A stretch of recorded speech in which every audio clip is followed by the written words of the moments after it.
Oh mon Dieu. Qui vois-tu? Qu'est-ce que Bah, tu vois? Qu'est-ce que ça te provoque, je cette vois photo? 125 ou 135 kilos là quand même, hein. Ouais, Donc ouais, 125, 135. C'était un mariage au Maroc. oui. Là, ouais. Et du coup, ben, ça y est, changement. J'ai fait une sleeve il y a une dizaine d'années à peu près maintenant.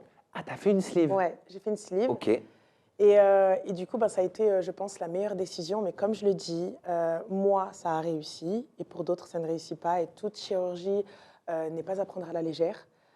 Ça peut être très, très lourd. Moi, ça a eu de très, très grosses conséquences sur ma santé. Une sleeve, en fait, ça rétrécit ton estomac. Exactement. On est On d'accord? t'enlève une très grosse partie de l'estomac. Donc, tu dois réapprendre à manger. Totalement. Tu réapprends à manger, tu perds du poids très vite. Donc, si tu ne fais pas de sport et si tu n'as pas une bonne peau, en tout cas, ben, tu peux avoir de l'excédent de peau, de la chirurgie réparatrice, ce genre de délire. Donc, il y a beaucoup d'après.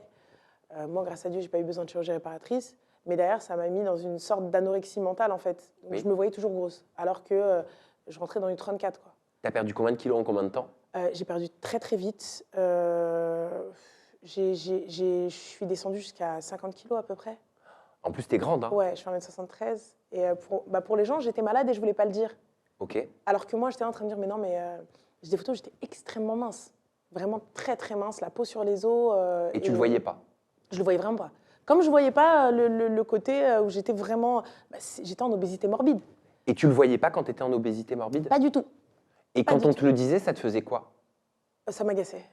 Les gens parlent de bouffe parce que j'avais pas l'impression de manger plus que les autres. Ouais. Et de toute façon, quand tu es gros et que tu vas au resto, tu manges un truc, tu as toujours ce regard-là, mais elle en a pas assez, elle est grosse, qu'est-ce que. Et vraiment, ah, bah, tu vas pas mourir de faim, toi. Tu risques pas de mourir. Enfin, ce genre de réflexion à la con. On sait pas ce que tu as, on sait pas si tu es malade, on sait pas si tu peux pas maigrir. Moi, j'avais tout essayé jusqu'à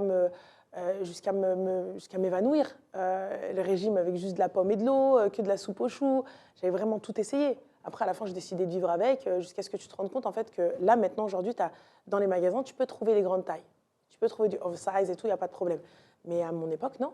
Je devais aller à Londres pour m'habiller. Donc, c'est pour ça que j'avais toujours un style décalé, un peu. Mais voilà, en France, il n'y avait que quelques marques, mais très mémérisantes.